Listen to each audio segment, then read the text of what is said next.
vendredi 17 avril 2026. Et nous sommes... À Nong Khai. Ouais, nous quittons Nong Khai plus exactement, puisque nous sommes sur le quai de la gare. Attends, je fais un petit... Hop là. C'est même pas un 360, mais voilà. On voit le train. Et un maman juste là. J'aime trop ce genre de petite gare où tu peux entrer et sortir n'importe comment. C'est vrai, si on n'avait pas pris de ticket, on aurait pu aller dans le train quand même. D'autant qu'on se prépare psychologiquement, puisqu'on s'apprête à reprendre un train qui est uniquement en 3e classe, et donc uniquement avec des places non numérotées. Donc normalement, on va espérer pouvoir s'asseoir, puisqu'on a la chance d'être à l'origine du départ. Mais voilà, c'est parti pour 5h40 de trajet jusqu'à notre prochaine destination qui est... Tu le dis ? Tu sais même pas où on va. Nakhon Ratchasima. Ça va. Nakhon Ratchasima qui est aussi appelé Korat. Et je vais montrer une petite carte. Ouais, me demande pas pourquoi, elle est appelée... ça s'appelle aussi Korat, ici en Thaïlande. Bon, la vidéo... Fait comme l'Inde, ils ont voulu compliquer les noms. Non, compliqué, je sais pas, mais en tout cas, Nakhon Ratchasima s'appelle aussi Korat. Bref. On va vous parler un peu de Nong Khai quand même, puisqu'on nous y sommes restés 9 jours. C'était bien. C'était génial. On s'est beaucoup reposé, déjà parce qu'il a fait très très chaud, clairement 40 degrés tous les jours.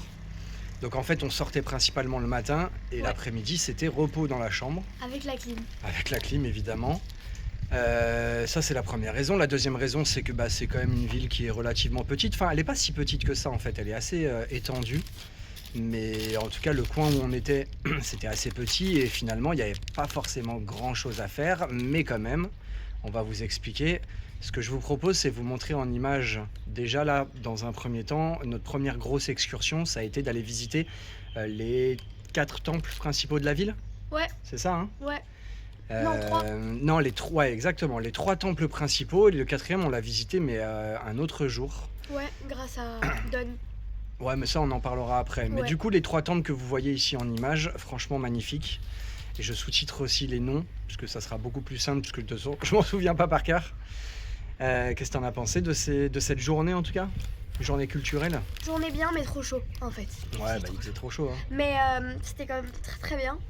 Et moi, j'ai préféré le premier. Le plus grand, en fait? Ouais, le plus... Oui...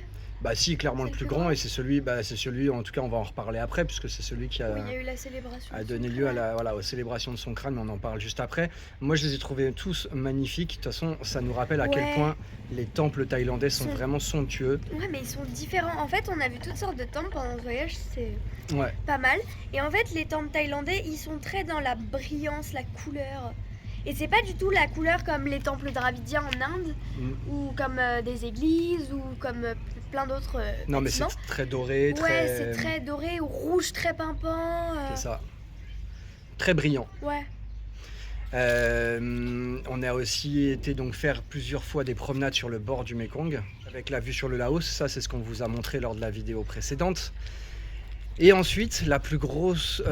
non, avant de parler quand même de Songkran, on a fait une excursion à Udon Thani. On s'est dit que ça valait peut-être le coup quand même d'aller visiter la ville de Udon Thani qui est juste en dessous de Nong Khai, à un peu moins d'1 heure de route. Et en fait, on a tout simplement pris un Grab, trop bien. Le Grab nous y a amené, donc on a pris un Grab à l'aller. Et on est rentré en train l'après-midi, donc c'était franchement nickel. Bon, enfin non, mais voilà. Et par contre, Udon Thani, franchement très cool. On y a vu un temple qui était magnifique, pareil, immense. Et il n'y avait personne, ça nous a fait halluciner. Si, il y avait un chat. Un chat très mignon. On a vu, ensuite on s'est baladé tout autour du lac et aussi à l'intérieur donc de ce lac. Pareil, je sous-titrerai parce que je me souviens plus du tout. Alors à l'intérieur, ce qui veut dire c'est qu'on n'est pas plongé dans le lac, mais il y avait des petites îles et des îlots traversés par des ponts et du coup on est allé à l'intérieur de la structure du lac. De toute façon, à chaque fois je montre toutes les images, hein, vous voyez ça en direct. On s'est aussi posé dans un petit boui-boui, franchement c'était trop bon, trop sympa. En fait, mais ça je pense qu'on va le redire, mais je voudrais le dire dès maintenant, on a retrouvé ici à Nong Khai et à Udon Thani la vraie street food. Non, mais ce que je veux dire, c'est la Thaïlande telle qu'on la connaissait il y a 6 ans et telle qu'on l'aime, c'est-à-dire peu touristique. Il y a 6 ans, il y a 3 ans. Très... De quoi? Il y a 6 ans et il y a 3 ans. Ouais. Non, mais en fait, c'est pas du tout la même chose que les îles, c'est pas du tout la même chose que Bangkok ou Chiang Mai. Et là, on est vraiment dans un côté beaucoup plus rural. Chaque province est différente, en fait. Chaque endroit est différent.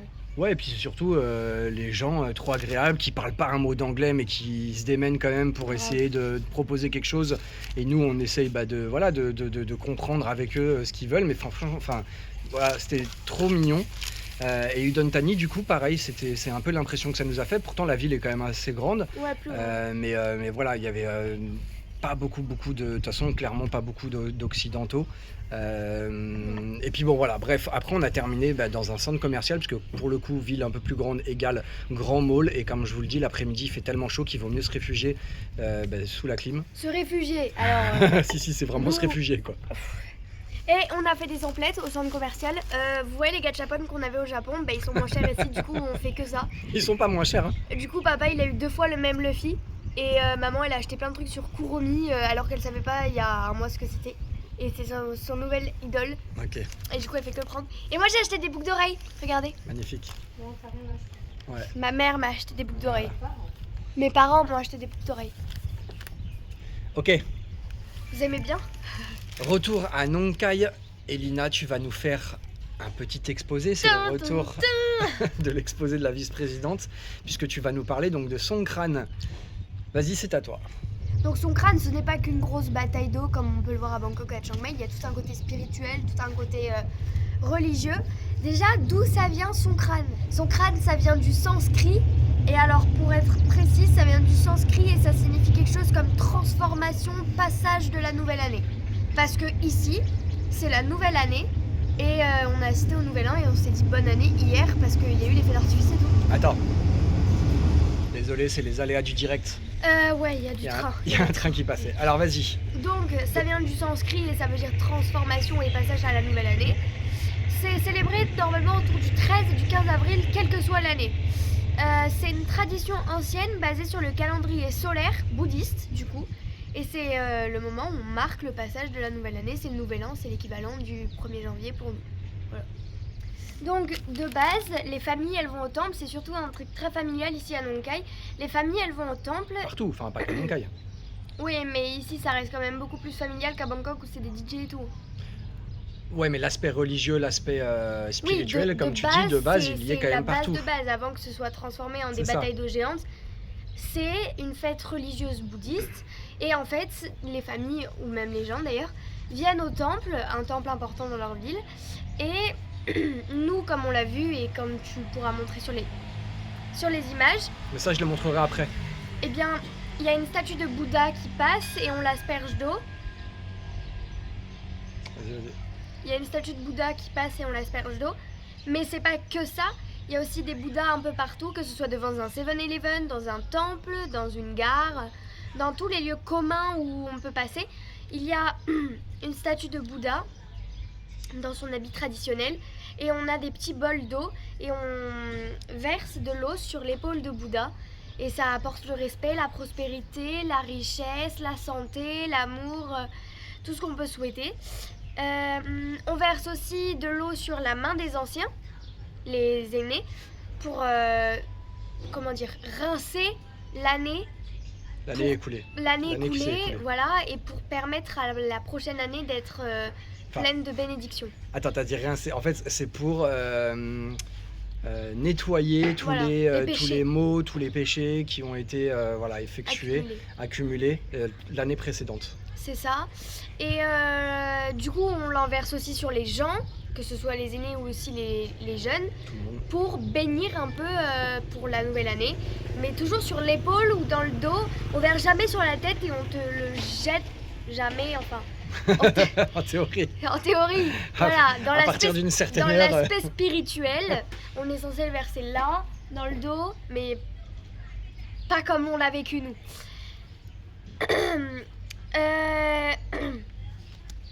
Évidemment, à partir d'une certaine heure, au-delà de quelque chose de familial et de religieux, ça se transforme en bataille d'eau géante dans les rues. Alors tout le monde s'arme d'un pistolet à eau. Et... Ouais, ou même d'un Attends. simplement... Je vais l'expliquer. Vas-y. Donc tout le monde s'arme d'un pistolet à eau et tire sur tout le monde. C'est tout simplement la bénédiction et l'eau pour appeler aussi la pluie. Donc ça permet le respect, mais ça appelle aussi la saison de la pluie pour arroser les champs et pour la prospérité agricole. Et ça a dégénéré à Nonkai. Maintenant, les gens prennent des pick-up. Ils mettent des gros seaux d'eau dans leur pick-up et ils prennent des seaux dans leur gros seaux d'eau. Et dès que tu passes à côté d'eux, ils te jettent de l'eau. Voilà. Comme vous allez...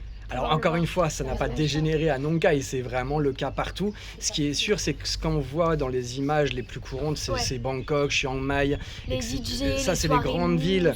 Donc forcément, c'est pas du tout pareil, mais dans toutes les autres villes, c'est exactement ce qui s'est passé à Nonkai.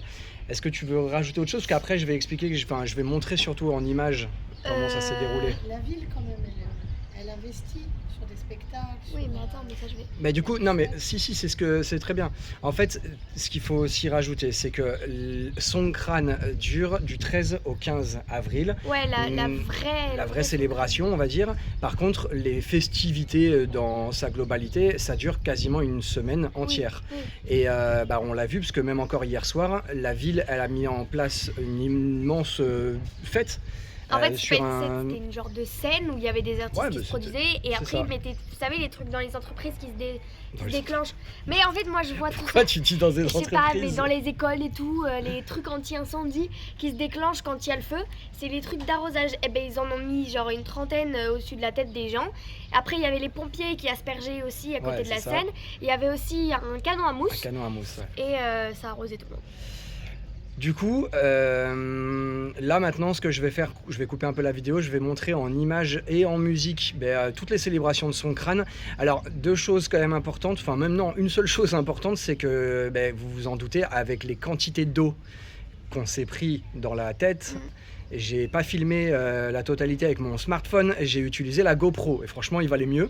Du coup il y a des images qui seront différentes, vous le verrez, et pour le coup le son avec la GoPro, vu que j'ai pas de micro, ne sort pas bien du tout, donc voilà, il n'y aura pas forcément de son et je vais simplement mettre des images en musique et on se retrouve tout de suite après. Ouais, et juste je voulais rajouter, c'est normal si des fois vos images sont un peu floues, c'est des gouttes qui sont restées sur la GoPro tellement on s'est fait arroser. C'est parti. C'est parti.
Allez, je l'ai. Attends, je passe.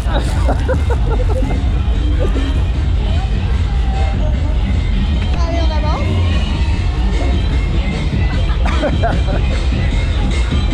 Je me fais arroser dans tous les sens.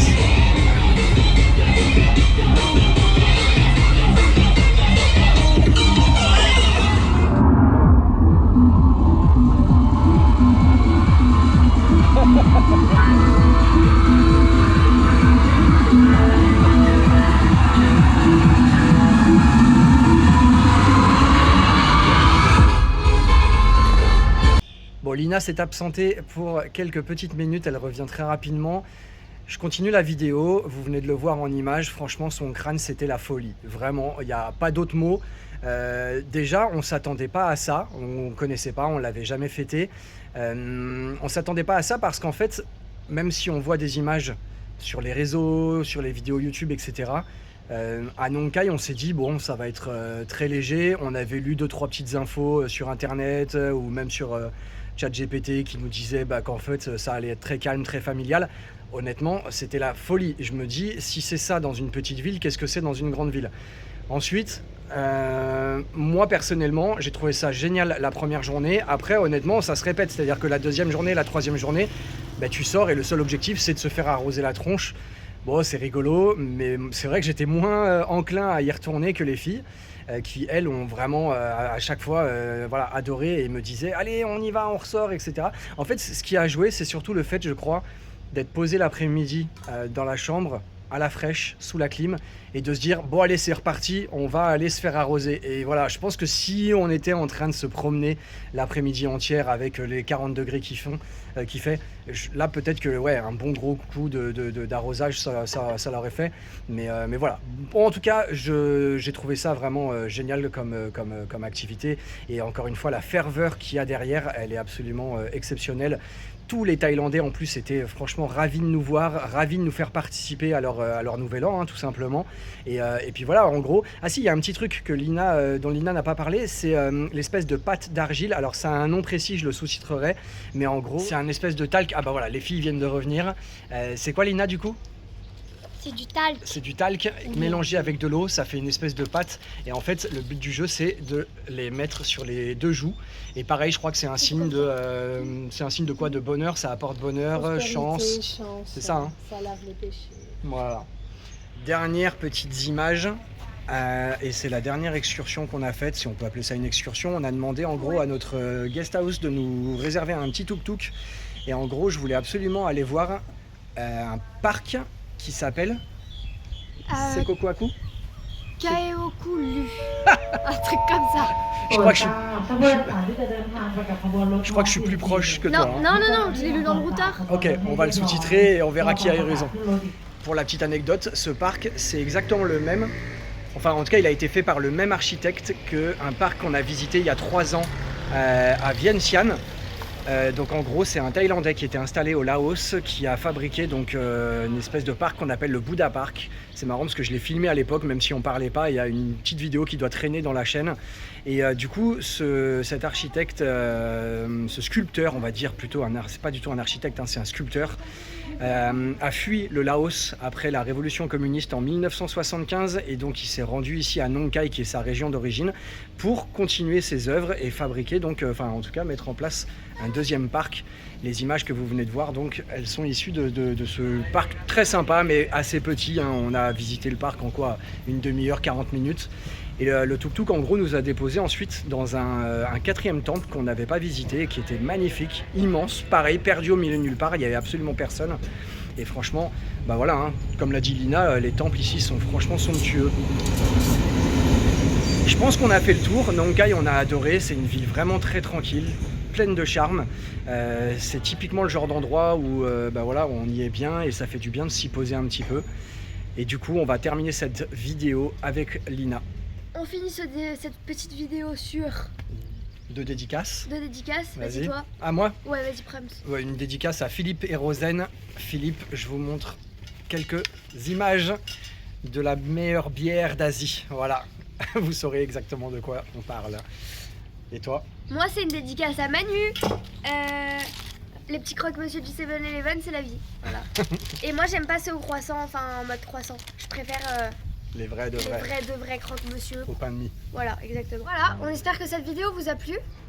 Ouais, et on se retrouve du coup à Nakhon Ratchasima. Nakhon Ratchasima, pareil, 9 jours de repos, 9 jours de zénitude. D'ailleurs, on l'a même pas dit, mais on va retrouver une piscine. En fait, c'est peut-être la seule chose qui nous a manqué ici, parce que le logement... Ah mais tiens, d'ailleurs, on n'a même pas parlé du logement avant de partir, avant de vous quitter quand même. Bon bah voilà, on finit pas cette vidéo. Logement franchement incroyable, trop bien situé, et surtout l'un des propriétaires les plus gentils de tout notre voyage. L'un des plus gentils, parce qu'il y en a eu d'autres, mais lui, sacrée belle rencontre. Donc Don, vous ne verrez certainement jamais cette vidéo, mais vous avez été un hôte exceptionnel. Et le logement, tiens, je montre des images pendant que je parle. Voilà, la seule petite chose qui aurait pu manquer, c'est une piscine, mais forcément, ça rajoute un budget supplémentaire. Oui, puis à la fin de la journée, on allait se mettre à la clim. Ouais, non, on allait se mettre à la clim. Mais ce que je veux dire, c'est qu'à Nakhon Ratchasima, on avait pris un hôtel qui était très bien. Et en fait, bah, tant pis, on a préféré l'annuler et augmenter un petit peu le budget pour prendre un autre hôtel avec piscine. Parce que franchement, 40 degrés, moi j'avoue, j'aime la chaleur. Hein, mais ouais, c'est vraiment compliqué. Bah, c'est surtout compliqué en fait l'après-midi. Si c'est pour sortir et au bout d'une demi-heure être en sueur, ne pas pouvoir bien respirer. Bref, Nakhon Ratchasima, on va y aller un peu plus à la cool avec le matin quelques visites et l'après-midi ça sera la piscine. Après un peu un mal pour un bien quand même parce qu'on sortait faire nos visites, après on rentrait, on mangeait, on se refroidissait, puis après on sortait et on s'aspergeait de l'eau donc ça va, on n'avait pas trop le chaud. Mais parce qu'il y a eu Songkran qui a joué et qui a fait un peu de rafraîchissement. Ça aurait été plus dur de sortir l'après-midi par exemple si c'était pas Songkran. Exactement. Parce que 40 degrés c'est très chaud en fait. Bon allez, cette vidéo est beaucoup trop longue, je pensais que ça allait être une vidéo courte, mais on vous dit à très bientôt pour de nouvelles images à Nakhon Ratchasima. Ciao. De nouvelles aventures palpitantes. Tu l'as dit, hein, que Songkran amenait la pluie. C'est exactement ça. Et voilà ce que ça amène.